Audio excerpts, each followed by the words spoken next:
Hey guys, I'm back.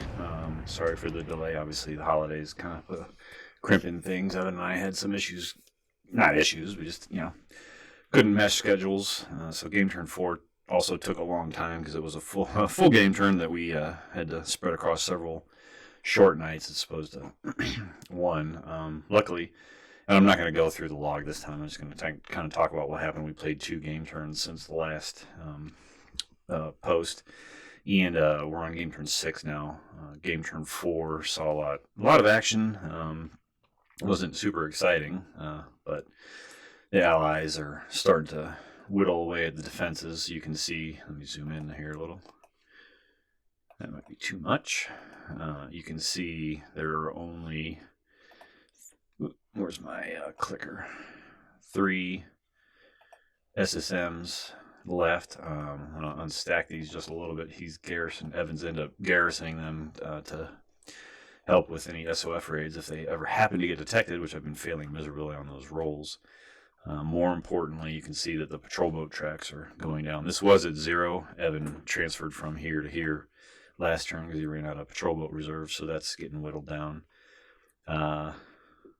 Allies have a SAG and a carrier in the Gulf of Oman. He had hit these 2 carriers, so they went and back to Diego Garcia to get repaired. Notice the French carrier is also here now, so that's a lot of. Let's open this up and see if we can't go take a look at this. So here, if you look at the air superiority, got a lot of Allied planes here and a lot of carrier planes here. Obviously, these are down here because they're in port, so they can't fly. They'll be moving out in turn 6, no doubt. The Iranian and their PRC ally air forces are getting slowly whittled down. We'll hopefully the allies will have that taken care of pretty soon.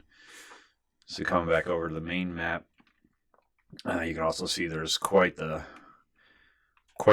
force of troops out here, mostly air mobile capable. There's a couple of non-air mobile capable units. There's elements of the 25th Division. Here, let me zoom in any further. Elements of the 25th Division have shown up. You got the 82nd, 101st hanging out over here. Some UK Commonwealth stuff. Let me undo that so I don't lose track of anything here. One of the Aussies has shown up. And like I said, the Marines have been hanging out in the Indian Ocean for a while. They're probably getting real tired of being on those boats. Although it's only game turn 6, which roughly means we've gone through 2.5 weeks of game time. So Evan has gotten quite a few reinforcements. There's quite a few Iranians around. Game turn 5 was contested, so it was real quick. We ran through that pretty fast, but it also was a storm turn, so that kind of put a crimp in things. So game turn 6 should be interesting. Allies probably getting pretty close to wanting to land and start doing stuff. Oh, one thing I did forget. I decided I was tired of him getting automatic VPs at the end of the turn for owning these patrolling facilities, so I was starting to put strikes on him to reduce that per turn VP count for him. End of game turn 5. VPs currently stand at, where are we? So we've got 162 to the Allies 68, which is quite the difference. I mean, we're going to go into game turn 6, which means we're going to game turn 16, right? So there's, 11 game turns to go. So that's quite the VP deficit to overcome.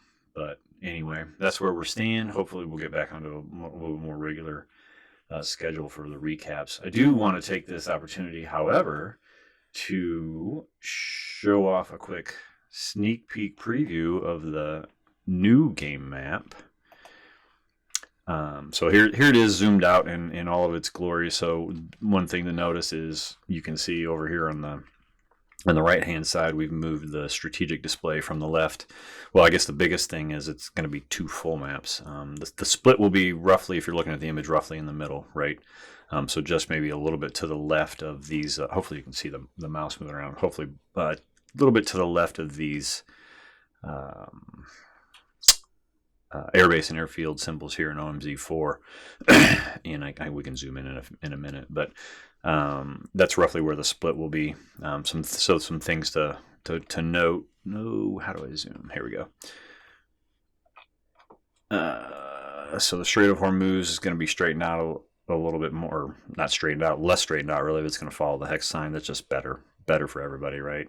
Some of the ergonomic, I don't know if ergonomic is the right thing, functional help things we're putting on here. So notice from the Gulf state allies, here's a flag that ties in the name, the number of movement points, air mobile movement points it takes to get to this hex, and then you can trace from there, plus a rules reference there.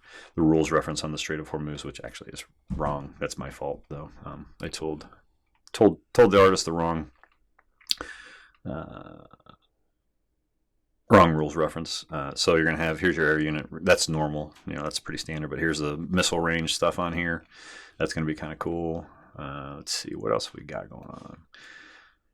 Over here, this has just kind of got cleaned up. Some nice air mobile arrows. Here's a nice little indicator that you can do a sub-sortie here, a sub-sortie only in the Gulf of Oman. So notice the difference. You can do a sub-sortie in either the Persian Gulf at sea or inshore, but only in the inshore here. Obviously, always in an LC hex. And then this is a patrol. This icon is a patrol boat sortie, on which there's all rules for that stuff in the GSR. Obviously, all the special rules. Trying to get enough on the map that you don't really have to go spend time looking stuff up. So here's all the rules for the patrol boat tracks right in there, right? One nice thing that Justin did, he separated out this air mobile point track and the air and sea transport point track. So before they would be over here on the general records track, and that would just get super, super crowded. So he decided that since we had all this extra space, he'd move that off. Here's a track to track your intervention levels. So lots of good things just to help with gameplay. Hope you enjoyed taking a look at that, and really looking forward to this one coming out in physical form. I think it'll be fun. Anyway, got any comments? Leave them below. And otherwise, have a great day.